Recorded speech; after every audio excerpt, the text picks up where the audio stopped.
Okay, so preparing to live stream meeting, setting up your meeting for YouTube Live, and man, these uniforms were awesome.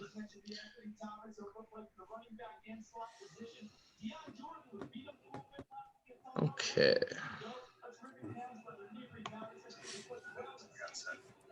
there we go. So we are live right now, and I am going to have to mute it. Oh, so welcome everyone here. Thank you for bearing with us with all the technical difficulties that have gone on thus far with the 5 o'clock game at but here we are, 6 o'clock, and we are playing USC right now. Uh-oh. Mike, is that you? What's happening?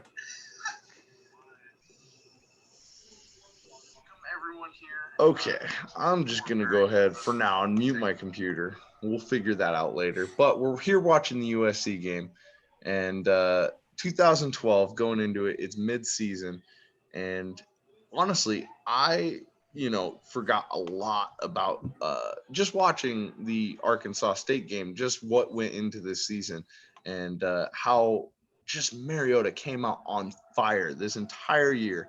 Uh, Joining me now is right now my co-host, Mike Handy. I'm gonna Yeah. bring my volume back up so I can hear you. How you doing tonight, Mike? Oh, doing all right, bro. Oh man, thank you for holding things down for me while I'm here trying to hold down the video webcam and try and get more people involved. We're going live on YouTube right now. We're live on Zoom chat. If you want to join us, if you're watching live, let me know in the DMs or at Once a Duck is probably the best way to do it right now. So we want to get you in on the action, and because me sitting here talking about the game is only so much fun. Oregon's already scored, so I can only keep up so much with the play-by-play. So let's go on and bring on our first guest. Colin Rice, you were the first person who was like, hey, I'm in on this. Let's go. How are you doing tonight? I am doing great. This was my senior year at Oregon, so this is bringing back some fantastic memories.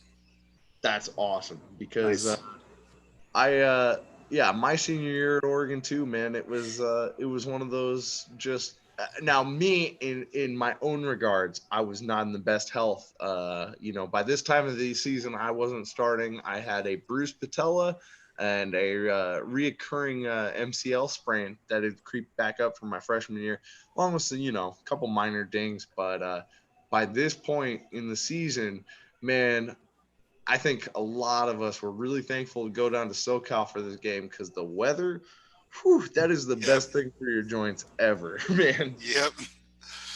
Yeah. No. I don't know if you have any insight on this, but I remember before the year, everyone was kind of worried that Kenyon was also going to go pro. I remember that was like the word around, like he was. And then I remember when this game happened, I was like, oh man, I'm so glad he didn't. Like this was epic. Yeah, definitely. And especially right here now, narrating the game as we're watching as it goes along. USC is right now scored, and their receiving core this year just absolutely unbelievable. You look back and everybody knew Matt Barkley, is pretty talented, pretty renowned, but their receiving core, especially Woods, I mean, Yeah. he's still balling right now. I think he's is he playing for the Rams, right? Yep. Yeah, he was. He was. Yeah, and then you had Nelson Aguilar and Was Marquise Lee there yet? yeah, Marquise Lee. Yeah, Yeah. just I remember one of the funniest things, and one of the reasons I wore this shirt today. We got our best play special teams award because I don't often live in the past, but when I do, I dive in deep. So this particular one is from Jeff Palmer. He had the awesome play, the 2-point conversion we talked about on the Once a Duck podcast. And everybody that was in that special teams play got a special team shirt. So basically, wearing this is a throwback to Jeff because Jeff is one of the people that got to play Barkley in high school. One of the things leading up to this USC game is Coach Kelly in one of our meetings asked, hey, who in this room has already played Matt Barkley? Because there was just so much hype around this kid coming in, blah, blah, blah. And man, I remember Jeff Palmer standing up and my buddy Lance Barker standing up, and both giving their stories about yeah, he's always been a guy that had tremendous talent around him, and just kind of as an offensive guy, I didn't really care. Yeah. I'm not playing him, but he definitely wore out whatever mystique he had going into that game. And looking back, that just seems all kind of silly. But one thing that was really interesting is I always felt like Coach Kelly, even though he brought Barkley on in the NFL, I think, to the Eagles at one point, I always felt like he had his quarterback tiers in the Pac-12 were Foles, his quarterback, and then everybody else, because Barkley, even when we played him in USC, I don't want to say he downplayed him because Chip never downplayed anyone. But if there was anybody that he just treated like anybody else, like next opponent quarterback, he treated Barkley like the next opponent quarterback every time, man. And it bit us in the ass my junior year. But shit. Oh, was that the loss to USC at home where Marquise Lee just was like 10 yards wide open every play? He went for like 200 and some yards, but went on like 4 or 5. It wasn't like a lot of catches. It wasn't high volume. It was like, I remember it was like just go route, just chuck it down the sideline. I don't even remember who the D-backs were. I promised I wasn't going to cry tonight. I felt so bad for the kicker. I can't remember his name. Just like, come all the way back. I'm not trying to. I mean, that was painful as a fan. I can't even imagine like being on the field for that. How many of those games did Oregon have where you had this these receivers that catch all the 50-50 balls? They like the defense never seems to be able to get the hand up in the right spot. Like that seemed to happen to Oregon's defense for years. Well, and man, so that was my only loss as a starter is that USC game, and I guess even worse than that, it's just every time that, and then the same way it felt like we lost the Stanford game, which was my senior night. It had that same feeling of in Autzen, you lose by a kick. And it brought me back that ugly, nasty taste of at that point, the last Civil War we had lost. And I say I was a recruit at that time, but that damn Grello Ghost Flame helmet Civil War where we made the mistake of wearing those. I knew as soon as we bust those out, I was like, we're asking. Yep. Yeah, I have my season tickets right now at Autzen are right next to the band. And so this last year for WSU, for that kick, I was just like, he's gonna. I was so nerve wracking. I was like the first time I've seen like a clutch kick like that, and that kick in the Rose Bowl against Wisconsin to go up full 7. That was pretty big, but I hate late game kicks. Yeah, I think all Oregon fans do, my friend. I think all Oregon fans do. Yeah, especially off the West Coast. That's 2 hours later for me.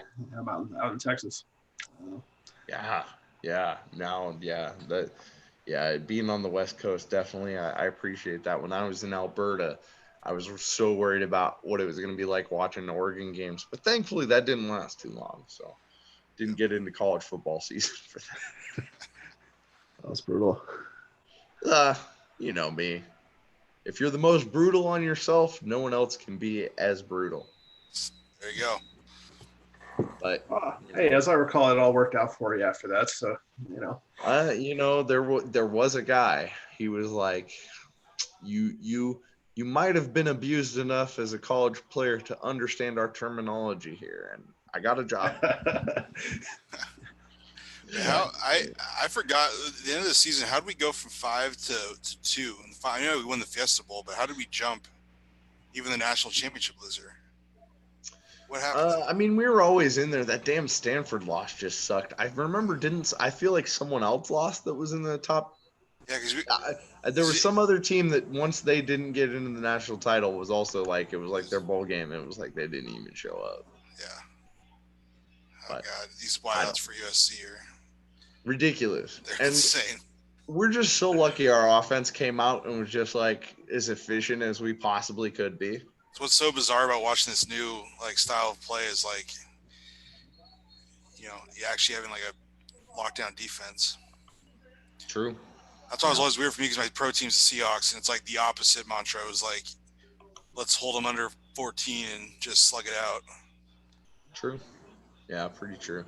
It's kind of weird how the Pac-12's starting to kind of like, it's not too much of a change, but just harden that way. Yep. Ooh, That's a nice that pick. That interception was nice. Efo so that's good. Efo? That's Efo. That and then his Michigan State pick just ridiculous, man. Just ridiculous. Yeah. It's damn knees. Yeah, at least he got that insurance policy though. Smart guy. That's big time. Yep. You don't pay tax on that, do you? I don't know. It's income. Yeah. Because I remember reading this, some of it was tax free, but maybe because there was a payout, I'm not sure. Oh man, government's gonna get their money. Yeah. They'll figure it out.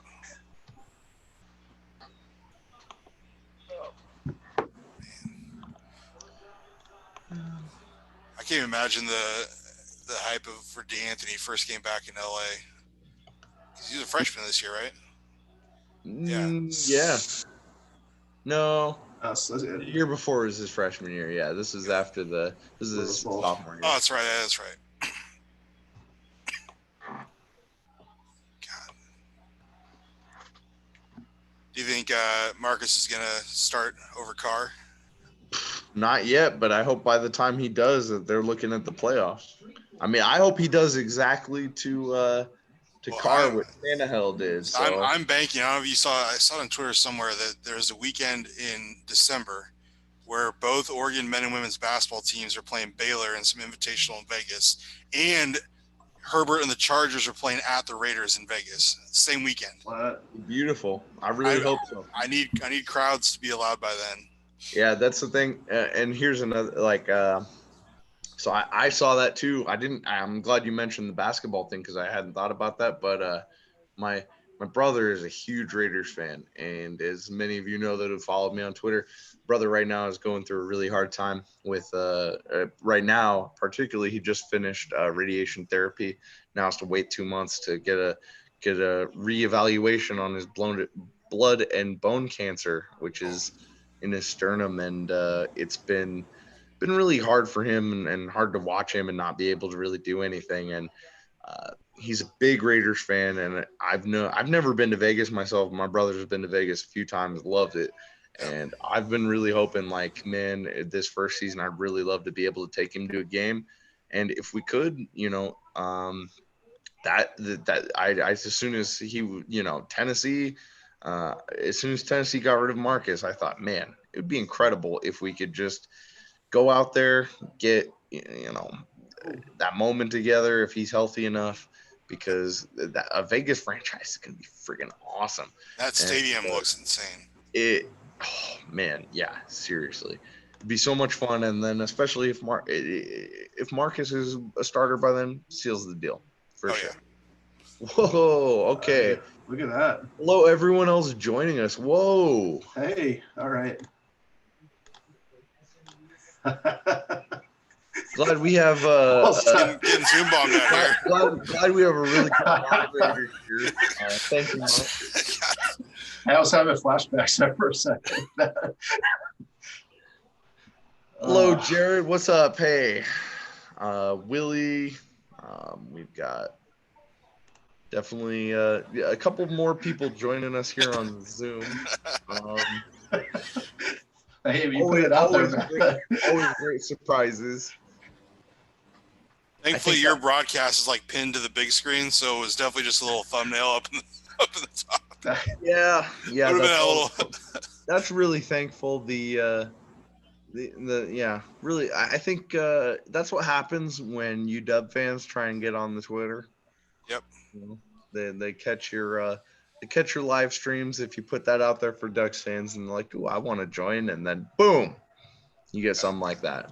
So anyways, we're now up 21-3 in the second quarter of this game. So anyone that's trying to catch up later or watch along, This game's available on YouTube. This broadcast is available on YouTube. So yeah, it was. Oh man, so this is one of those balls that Barkley throws that you think Jesus. this is one of those ones where Deflategate is real. Yeah. he wasn't chucking the fully inflated ball on that, but the way Efo got blasted there, ooh, that's rough, man. Because not on him, but your footing gets off and you're going against an experience. That's Woods, yep, right. Woods or Marquise Lee? I didn't see it. That was barely got a glimpse. The number was 9. Yeah, I think it was Marquise. Yeah, okay, Marquise Lee, dude, that was That guy's ridiculous. Just beast. But yeah, you get a defensive back. That's one other position that besides offensive line, I think nobody wants to really play, because just like pass protection, man, you get beat and it's the most embarrassing moment of your it can life. look real ugly. It can happen when it's not even on you. Yeah. Yeah, if you get tripped around, especially if you're out there on an island with no help. Well, then you can have a miscommunication if somebody tells you the wrong thing, if the wrong call is made. You can have a really disjointed moment where you're just exposed. That's kind of the worst thing that can happen. I think I can't remember the stat. Obviously, Kenyon has a ton of yards in this game, but he had like over 200 before contact, didn't he? Wasn't that like the even crazier part of it? It was, yeah. The whole thing with this entire game, we ran so much, and now I can see myself playing there. We ran so much, I guess, I don't want to say misdirection, but there were so many little added nuances to the very basic play set we had. Right. That we came out in this game, and then it just felt like every single call was just right exactly what we needed at that time. I know particularly one of my favorite gifs I love to post is when Marcus throws, I think it'll be here in the third quarter, throws just the most beautiful deep touchdown when I got beat. And had he not thrown it right when he did, I was probably going to give up a sack. But there were so many plays that felt like that when you went back and watched it on film, or even rewatching it again. I see now it's like, man, that was very close to being a busted play, but instead, no, we're all right. So, and obviously Kenyon was just on another level. Yeah. There was times he just created space, moved just a step faster than everyone. And yeah, there was a lot of plays he was completely untouched until, he had already gotten a first down. Yo, bro, no offense, but I kind of want to molest you. Welcome, Nick Uncle. I'm really glad my uncle is here to let me know that. So as everyone knows, when you go ahead and invite multiple people and guests onto a Zoom meeting and chat, you get the occasional wanker, as they would say. Or Husky fans, synonymous. Well, see, that's what the W is for. So I should have emphasized that. As a Washingtonian, this is just second nature to me. But if you're an American and you use the word wanker, you're referring to UW fans. Yep. I grew up 3 miles from UW's campus. Ooh, I'm sorry. So I'm not gonna lie. There's beautiful parts of that campus, but every time I'm there, particularly the last time was very shortly after Peyton Pritchard had dropped the game-winning bomb on the UW men's basketball team. That was so good. Shortly after that, I was trying to get an Uber home with a friend, and I was just reminded, like, oh my God, I'm so glad I've never lived on this campus, because everything is so goddamn far apart. And people will talk, oh, Eugene, small town, whatever, but man, it was not worth it to go to UW and have to rent a golf cart. Yeah, no, it's I'm so glad I almost went to UW. I'm so glad I didn't. Yeah, I can't say I almost went to UW. That was one of the furthest down my list, which is, turned out great, because had I been there 2008, that would be. Those are the kids that I went to high school with who went to UW, and they started off with the 0-12 season. Yeah, that's where I started off as being there for, my freshman year, my first game was pretty incredible. I thought, this couldn't have turned out any better because I played my first game against UW, and even though I was just a redshirt at the time, that was a perfect way to start my career. And then as that season went on, it made me feel that much better about choosing Oregon over UW. Yep. Yeah, that Pritchard shot was awesome. What was really special about it for me personally is I went with my friend Sam, who I also went to the Rose Bowl with, and Sam Jackson, not Samuel L. Jackson, but Sam Jackson. Shout out to you, buddy. We went to the game, and I had purchased tickets online, just thinking, whatever, I imagine we'll get heckled. Husky fans weren't too bad. They had this really weird, quiet, reserved kind of snootiness about them. And at halftime, thankfully, I was able to bear witness to the Jimmy Lake promise that UW would not only have the most attended spring game of the Pac-12, but also that, something about West Coast dominance, #Oregon or something. Yeah, I don't know. I wasn't paying too much attention. Shut but the fuck up, Colin Spanish. when he came back to his seat, the funniest thing is it turned out he was actually like 10 rows above me in a section to the right. I was like, they couldn't even get coach better tickets than what I got. Like Mario sits courtside. Exactly, man. So I was sitting here thinking, you can't preach West Coast dominance if you can't even get your brand new head coach better than the nosebleeds. Are you kidding me? So, and that game was real interesting because most of the time, I cheered here and there, but kept mostly quiet because it was a tough back and forth game, and that was the point of Oregon's season. Show me your butthole, bro. We could not get ball inside or have any, offensive efficiency on the inside. So I thought, man, this game, we're lucky to be in it. By the end, man, I was glad we stayed the whole time because that was the best. The way that place was just so dead silent when he hit that shot. And when he turns around, if you watch the whole game, they mentioned it. He did it right in front of Brandon Roy. Is there any better way to do that? Perfect. Just perfect. Yeah, that game was great. Just awesome. Yeah. Where did you go to high school in the Seattle area? No, I did not. So, for anyone that's not familiar, I went to high school in Brush Prairie at a brand new high school called Hawkinson. That was our first football season was 2004 when I was a freshman. It was the starting left tackle and right defensive end, and I was a whopping 6'3.5" and 198 pounds. That's prototypical left tackle. Yeah, right. Exactly.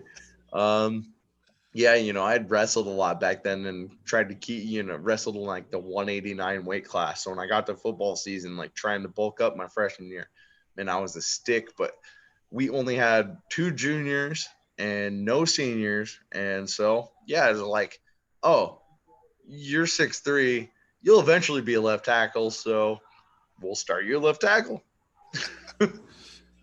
That's and fantastic. flash forward to 2017. Hawkinson goes from bringing a brand new high school to 2A state champions back to back 2017 and 18. Hey, yo, Nick, I want to lick on your sideburns. Yeah. This is like the perfect every once in a while like a comedic break. It's just like. Exactly. Every person we've added that wants to be a willing participant just wants to make a jackass of themselves or me, and they haven't done it to me yet. But I'm still open to any participants that want. I'm here for it. I appreciate we have top of the line moderation on top of this right now. Hey, you have a professional moderator on staff right here. Make that happen. I give him about 2 seconds, and then you had your moment. Done. Breaking news: Oregon just missed a field goal. Breaking. Oh man! Oh no, that's Woods. That's Woods. Woods. Yeah. No, that's Lee. I gotta make him flip. That looks like Marquise Lee the way he runs. I can never remember. No, I think Woods might have been the first one. I think that was Lee. the second one. In my day, the only Pac-10 school that didn't offer me was USC. But even then, man, I wouldn't have gone there. I can't tell anybody apart if you don't have the names on the back. What is? Man. Yeah, no, because I went to Bellevue, so we were 10 out of 12 state titles. It was right there in the middle of that. It was just a powerhouse. I think I'm trying to remember, was Bellevue where DeCastro went? Yeah, we don't just remember. We were friends all through high school. We did track and field. Bro, I remember He's ridiculous. DeCastro and I were the top offensive lineman recruits that year. And I remember always watching him kind of like envy, like, dude, I can't believe people compare me on that level. I always thought. Yeah. The thing is, I don't know if you've actually met him in conversation with him, but he's just super quiet. Obviously went to Stanford. But I remember so I did track was my sport. And so I practiced it, team captain. He would come out just for shits and giggles. And he would never practice, won our league, did one toss, one state, had the third longest throw in state history. Practiced maybe 3 times. That's what I almost did because, man, I would screw around and I was just weight training, and our track coach was our defensive coordinator in football, and I was just like, man, I'm not coming out to do track unless I can just come out and basically do that. Yep. And so, he wasn't going to have that for the rest of the track team to slack off. And I understood that. So I just use that time to train, but I totally get that. I relate to that a lot. I'm a lot more extroverted, but I was so close. I was this close to going to Stanford. I really was. That's awesome. Yeah. And so David also did discus, but then one meet, it was a little bit rainy and he slipped and he wiped out and it looked really bad. And the football coach was there watching other people. He walked up to our track coach, was like, he's done. He's done. He's never doing that again. In shot put, he didn't have to do the spin. He should whatever form was. But he's because it honestly he tore his ACL, the way he fell, it looked real bad. And that would have been, not great. For sure, dude. That was one reason I never even did discus or even risked it in track, because I was, especially at high school, I was not just, I liked doing shot put, a little javelin until I messed up my elbow. And then I did high jump too, which, is when you're 6'5", you're not really high jumping. You're just trying to get your height to a point where you can get your fat ass to just kind of flip. And so, just where my shoulder was at is about 5'10", and then you just kind of flip the rest of your body over that with enough momentum. So that was my high jump. But yeah, that was the whole reason I was like, if I'm not going to be able to just slack off and train specifically. Hey, yo, Nick, can I suck on your bottom lip? My bottom lip. Man, you're being just propositioned just all over the place here. This guy's persistent. It's the same dude. Of course it is. The best part is people can't see in the chat, but he's come up with some very interesting names, which I can't repeat. But so our track coach made us try every event before settling on something, except for pole vault.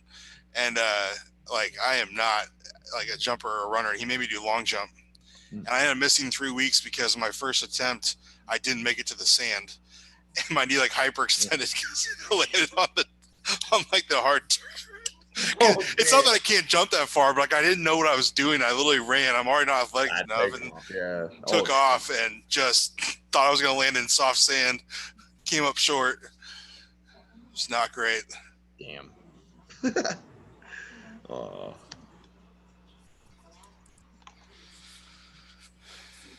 Yeah, but it was DeCastro, and then the year after I graduated, a couple years after, it was we had Miles Jack and Buda Baker on the same team with a bunch of other guys all went D1. Buda Baker was about that close to going to Oregon. He got tampered with. Yeah. Oh, totally. I know that our high school was in love with UW staff, and just it was I heard he flipped her into a dead period, which isn't unheard of, but yeah.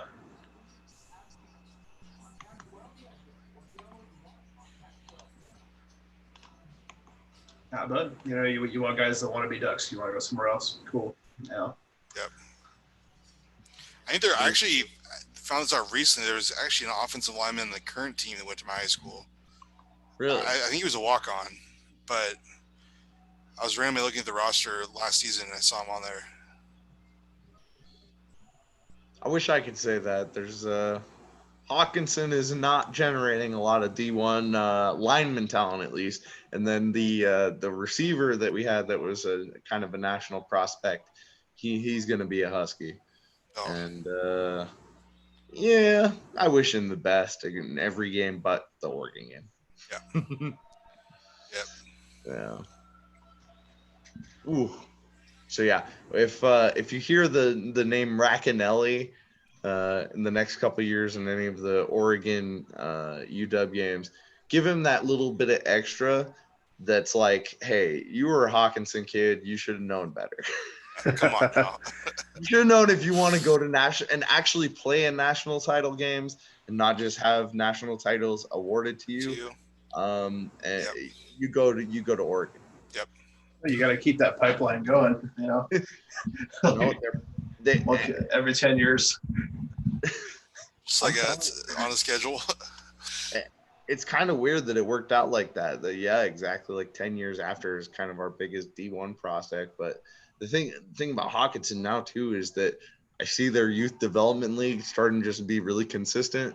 And in the state of Washington, especially, it's like that's the key. If you have a group of players together at like 7th or 8th grade, that sets you so far apart. Whereas like, you know, a lot of the California schools, you talk to the guys that came up that way that I played with, they're like, oh yeah, that's pretty standard, you know. Guys, you know, Pop Warner is unheard of kind of in Washington. So it's kind of like that you have all your individual counties have their own programs that go on, and it's like the inconsistencies all over the place. But California, it's like, oh no, we have feeders into our high schools already. Yeah. High school football, like outside the Northwest, is just on another level. Oh man, Texas too. You can speak to that, but I remember coming in. Blake Cantu came from South Lake Carroll. You know, a lot of Ducks fans may not know that name because he didn't pan out, but pretty. You know, I thought pretty talented slot receiver. Could have been really, really good for us, but always, you know, shoulder injuries and stuff. And South Lake Carroll. Anybody that knows that name in Texas, that is the. Oh yeah, that's a national power. Yeah. Yep. That's it's a big wealthy suburb up in Dallas, kind of halfway between Dallas and Fort Worth. So like a lot of rich kids, a lot of private coaching, you know, a lot of football camps. And that's just grown up like, you know. The thing is comparing my experience and having Blake as a friend and a freshman there at Oregon that summer, it was pretty funny to be able to take him up and be like, oh, here's my Podunk High School. We just built our field in like 2005. Yeah, it's like, here's our stadium with like 500 seats in it compared to your like 15,000 seat bleacher stadium. Exactly. Now we just barely and now it's 10 times what it looked like, and they've built, you know, we only had one side of the bleachers even, and now it's all full and we've won a state title, and I still kind of like want to take him back and be like, look at this. We're still like 10% catched up to you, what you guys are. Yeah, 2 state titles later in Washington. That's how we did it. Yeah, because my freshman year in high school it was when we beat and ended De La Salle's streak. Oh shit, yeah. But we got to play that in Seahawks Stadium. It was at the time. Now it's whatever, CenturyLink. But then we did beat a Texas team. I think it was Katy. Katy, Texas, yeah. And we beat Long Beach Poly. Damn. But yeah, I remember when the Texas team came up here. I was like, well, I hope you have more stamina and can use your speed in the fourth quarter, because they have 50 pounds on you at every single line spot. And their linebackers are bigger than your linemen. I mean, that's the thing about Texas high school football. You know, those dudes are out there in 100-degree heat in August. You know, just put in the work. Yeah. It's crazy. And there's especially like so many of those guys too run ridiculous spread offenses that I'm just like, how could you do that in Texas? I would die. Yeah. Just like, Oh, now I mean, a lot of the top schools have indoor facilities, like at the high school level. That's ridiculous. That blows my mind, man. Yeah, you get schools like like Allen, Texas is one of them. I think Katie was building a brand new one actually. Well, I bet the Friday Night Lights school Permian does. I mean, they already. I mean, based on that movie, they got so much money. Well, it's a different kind of place. So Permian's out in the Permian Basin, like way out west. It's not a very rich area. Unless the oil's booming. But still, even then, just that, just the movie and the TV show, it's like, dude, that they've got people with money and eyes on them at least. Oh yeah. See, if they have anybody with any sort of marketing background, they can just market the shit out of that movie. Hell yeah, for sure, dude. Yeah, and it's crazy at the disparity at the high school level around the United States. That was the biggest thing that coming in as a freshman, it was just like, dude, oh man. And at the 4A level, I don't know if you know Skyview, but if my high school wasn't going to have football, I was going to end up going to Skyview or Prairie. And Prairie was just god awful. Skyview, at least, kind of competitive back then, but now that's not a very, I think they dropped to 3A. So very, very glad at least I had the opportunity to start and play both sides 4 years. Pretty unique, and I don't think like that's awesome. Without that, I probably wouldn't have been able to at least get as many eyes as I did. I'd like to be at such a small school in Southwest Washington and to get 30 plus offers is just at that time without, nowadays I'm like, okay, I probably could have had a lot easier time, but back then I had to burn individual CDs, DVDs, highlights and send those out. It wasn't just like, oh, put this on YouTube, Yeah, no, that's true. Or Huddle now Huddle, it's as easy as those guys already have their cut-ups and stuff on there from the coaches. So back in my day I had to be like, coach, can I get the game tape because make a highlight, get a copy of that. Yeah, let's go burn a copy of the VHS back. Oh man, I was a little Michael, thank you, but I was a little past VHS. Give me it's like like the scene from The Blind Side where the little brother sends in the tape and you see the coach in Saban's office you need to watch this. He shakes the disc. Yep. So did you get any looks for defense, or were you definitely going to be offense in college? I was definitely going to be offense from my junior year tape. I think the ultimate kind of deciding factor was, dude, I was just I between my sophomore and my junior year, I went from about 245 to 275.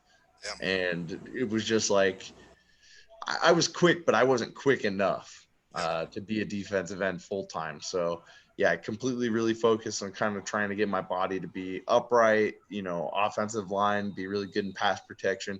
I was really fortunate that when I was training in Salmon Creek, Washington, at a training facility there, I ran into Josh Shergy, who was also just kind of training going into his senior year. And I had no idea, oh my God, this guy plays for the Ducks. And he saw me training there with a personal trainer. And he said, hey, anytime you want to just get 30 minutes, an hour session in of, I can show you what college pass sets are like, or, here's the things we do to prepare. And I was like, hell yeah, I'd be stupid not to sign up for that. So that was my first kind of step into being a Duck. That was right before I was getting all the big offers and stuff. I was already kind of thinking Oregon would be a great spot. Yeah, that's cool. Yeah, definitely. Lucked out. Especially watching this game now, it's there was so much talent I got the opportunity to play against that a kid from Brush Prairie, Washington, yes. I'm the first, I might be the only. But, I was out there with I'm trying to remember who was the defensive tackle. He played for the Tennessee Titans. On this squad for Jarrell Casey? Yeah, Jarrell Casey. That's it. Thank you, sir. Man, I just remember thinking, especially a couple of years back, just thinking, dude, played against that guy. You see these guys on their timelines and how they grow and develop, and the guys that stay healthy and battle it out.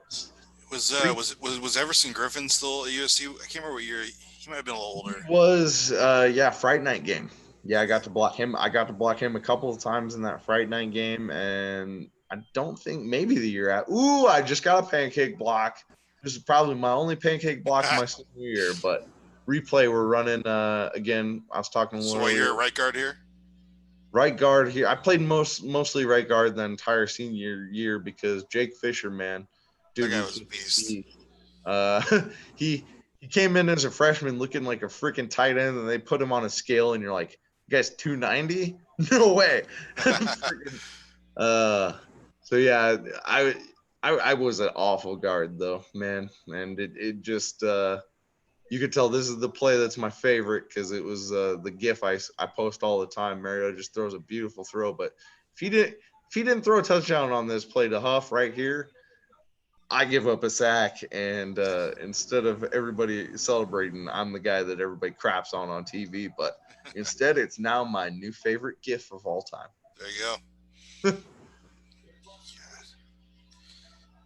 Okay, so Marquise Lee is number 9, so he did have the first touchdown. Yeah. God, he's USC, man. I can't believe. And well, yeah, were the sanctions still going on here? I think this is. I think they were done, but they were still recovering from them. This was either the year before that was last year's sanctions then, but man, ridiculous. That team felt like their underachievement in the early 2010s has hurt the Pac-12 so much. It's immeasurable. I feel like if they were banking so hard on USC being the USC of old and kind of carrying that mantle for the conference, especially midway there when you get the Huskies actually winning the Pac-12. What the hell? Yeah, but USC has the ability to be a national brand if they can be good. And that's what you need. You need people thinking about it. I mean, Oregon's definitely the current national brand of the Pac-12. Yeah. As much as my UW friends hate it, it's like, look, all I can tell you is that I have never seen somewhere in UW gear anywhere outside the area. I just haven't seen it. Not on game days. Not like never. I've traveled. I will say I travel a lot. I'm trying to see every baseball stadium. I'm up to 22. Nice. And everywhere I go, I see Oregon stuff everywhere. In Baltimore and Detroit and Cincinnati and DC, wherever I am, I've never seen someone wearing UW gear on the road. Yeah, I hear you, man, but it's hard to wear purple and not be ashamed of yourself, especially when that's attached to an 0-12 season, which no other Pac-12 has. They tied Gonzaga for wins that year. Oh. I'm right. Hold on, I'm gonna write that. That's like my favorite. I actually heard from my friends who went to Gonzaga. They're like, "Yeah, we're super proud. We came in second in the state in wins this year with UW, tied with them." WSU came out with 2, but Gonzaga and UW are right there. Man, yeah. I don't like to spend too much time giving them any more headspace than they've paid for, but they that year they definitely earned, for sure. Well, especially because that team was probably better than WSU's team that year. They had that game against BYU where Locker got flagged for the. And he threw the ball up in the air. That year they just shot themselves in the foot so much, man. Yeah. And honestly, when I went in to get, and I've talked about this a little bit in the podcast, but when I went in to get recruited there, I could tell the focus wasn't on football from, a head coaching point on down. It was like, okay, if you have a recruit in the building that, I don't want to say highly sought after, but four stars on Rivals, and, I had 30 offers at the time, and I had to wait not an hour, but almost a half hour just to have a personal meeting with Tyrone Willingham, which I had driven up there for, essentially. And I had thought, man, definitely, that didn't happen in any other schools. No. When I was down visiting Stanford, it was they also were running a Nike camp at the same time. And it was oh, as soon as you're leaving your hotel room, let us know when you're going to be at the camp facility. Oh, okay, I'll text you. But you dub it was they were barely on cell phones at 2008. So. Yep. God. Yeah, I can't. The recruiting game is so fascinating. I can only imagine now, man, because I thought I was ahead of the game. I was one of those guys that, so enthusiastic signing with, committing to Oregon very early and then trying to get other guys to commit. Yeah. But, that was back in the day when I was texting Terrell Pryor with a flip phone. So I'm like, what? I look back now and, in fact, I think I just upgraded in like 2007 when I was getting all these.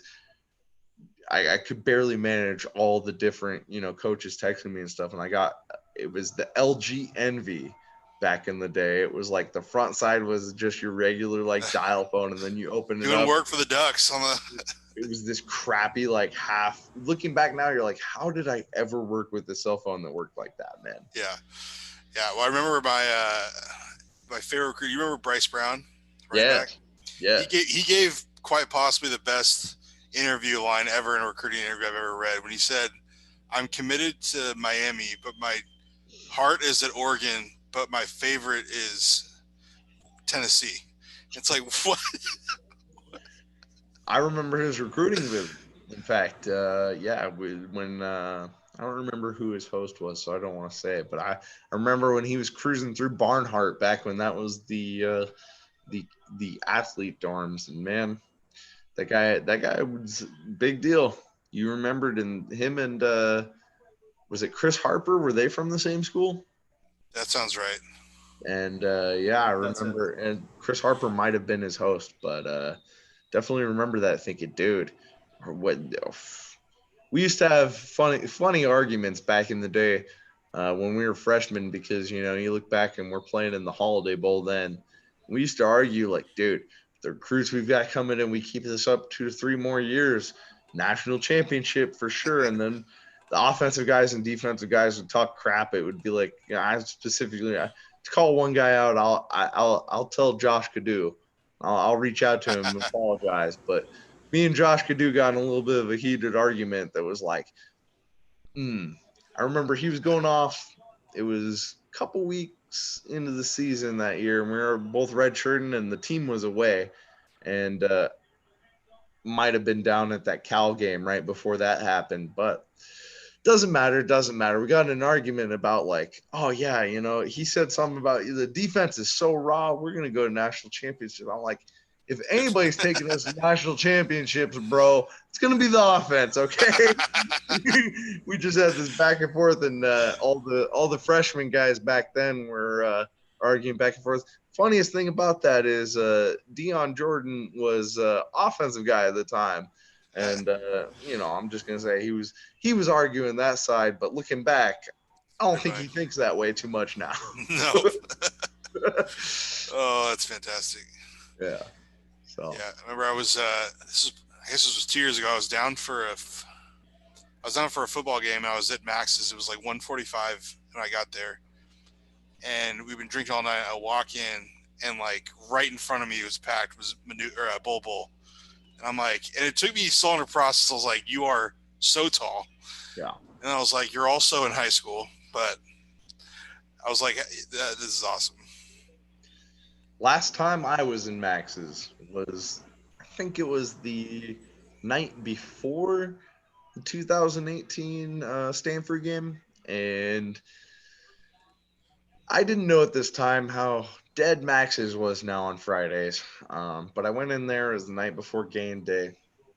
Almost dead, but there was one single lone Mark Asper, who is Mormon, who got a refill on his Diet Coke or whatnot.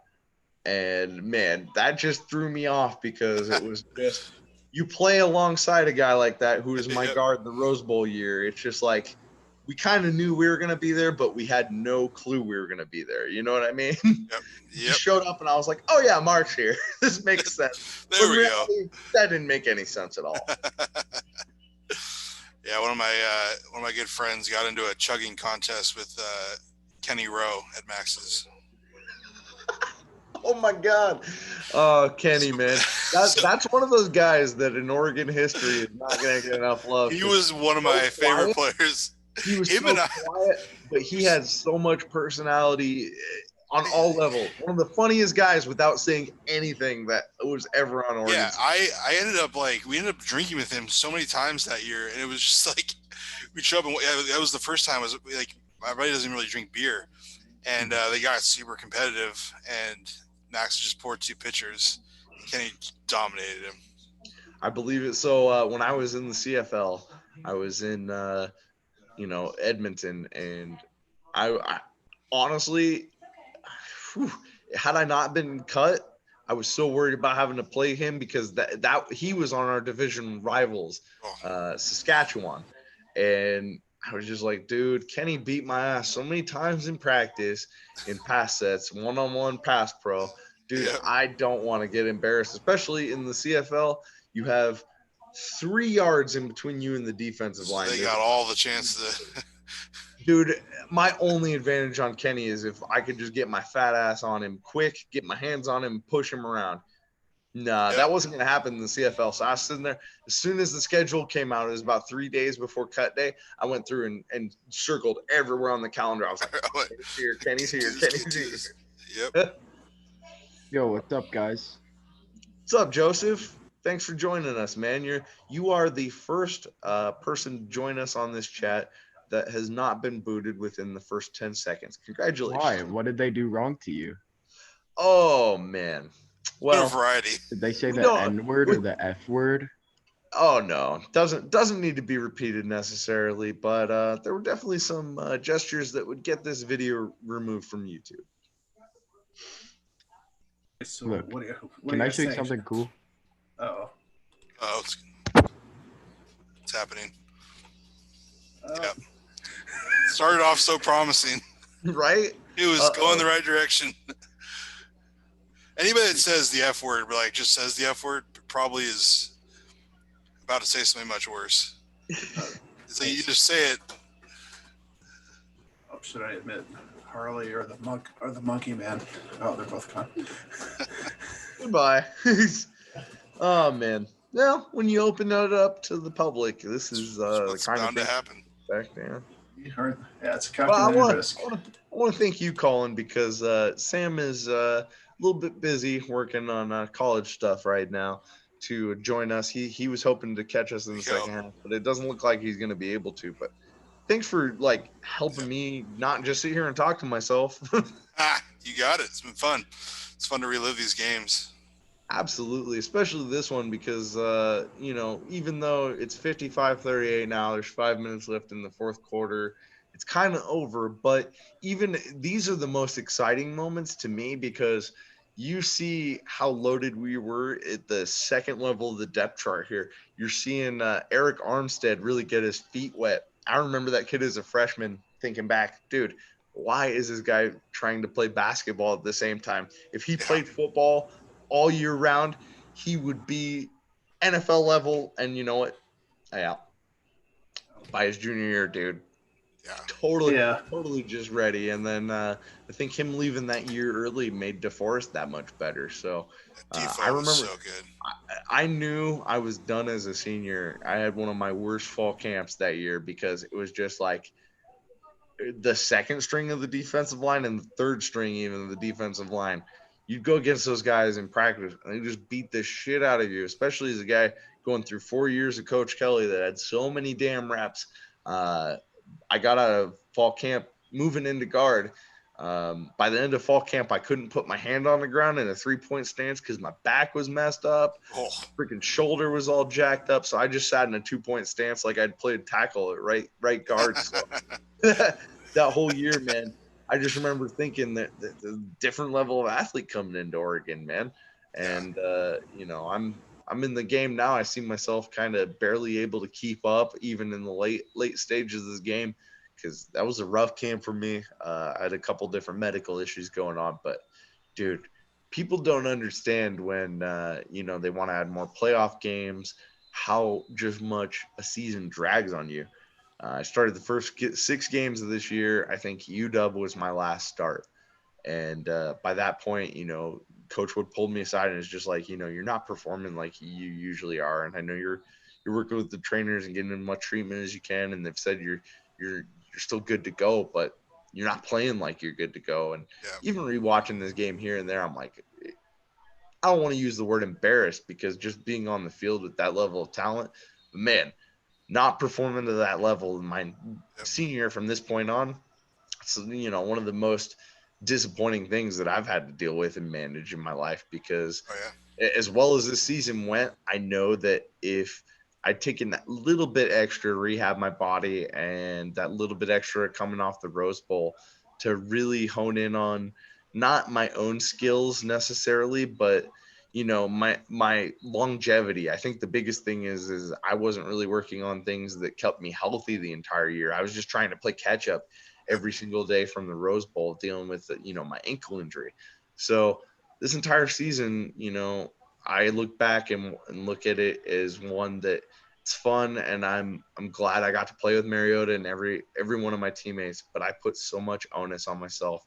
And for a lot of things that happened that led us to that Stanford loss. And that's the only blemish on that season because otherwise, dude, we were going in and Alabama, LSU, doesn't matter. Give us whoever.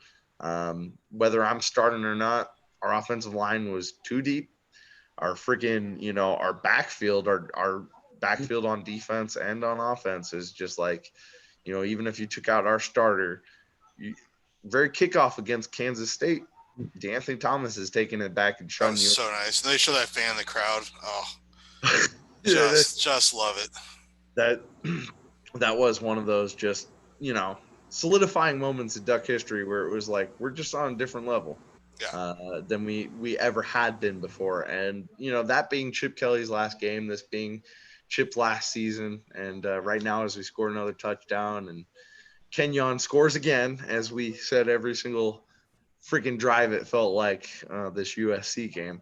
It was a real special moment. I'm so thankful to be a part of it, and real thankful to have, not just been a Duck, but had the experience I had with all the fans I did because, we came home right from this game. I slept that night, and I remember Avengers had just come out on digital. I'm pretty sure this 2012. Avengers had just come out on digital release or something. And I remember watching that with a couple different teammates and just thinking, dude, this year couldn't get better. There were just moments, even though I was going through a lot of tough times in my personal career, that as a team, like you felt during moments that 2012 season that things really couldn't get better, especially, getting to play in the Seahawks stadium against Wazoo. And instead of having to go to Pullman, that's amazing. The best gift you can get a college football player. Like, hey, instead of going to Pullman, do you feel like playing in Seahawks stadium? Yeah. Sure. Yeah, I was at that game. That was, that was fun.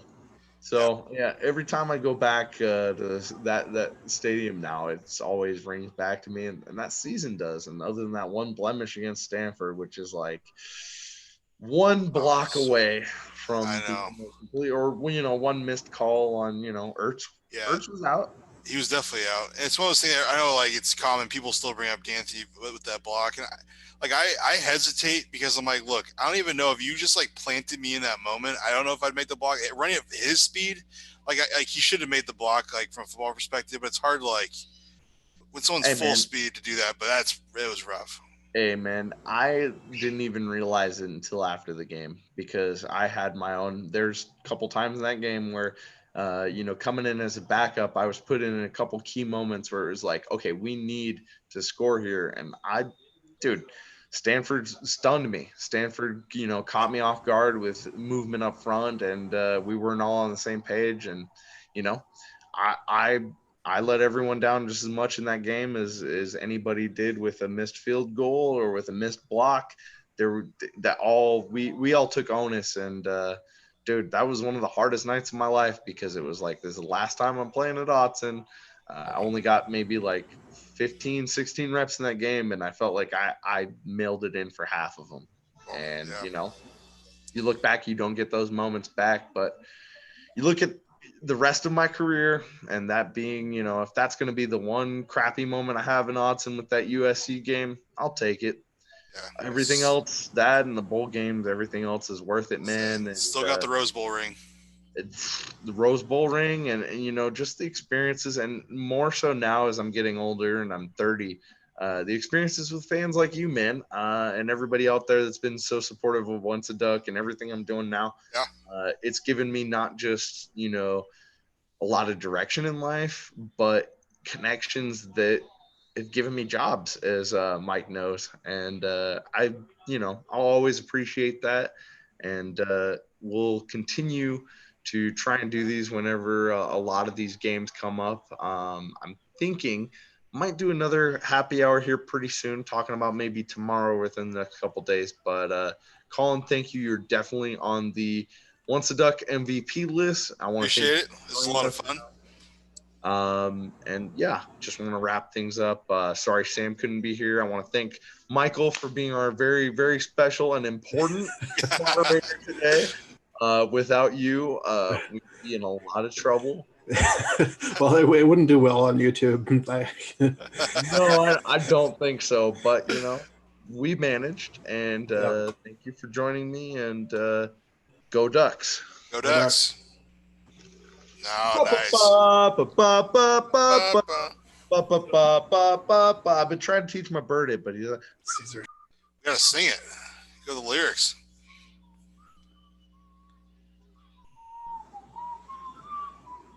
We will guard thee on and on. Let us gather round and cheer. Chance of glory, Oregon. He's pretty confused there. He knows something's going on, but he's like, I don't know. All right, guys, take it easy. Thank you very much. Sounds good. Have a good night. Good night.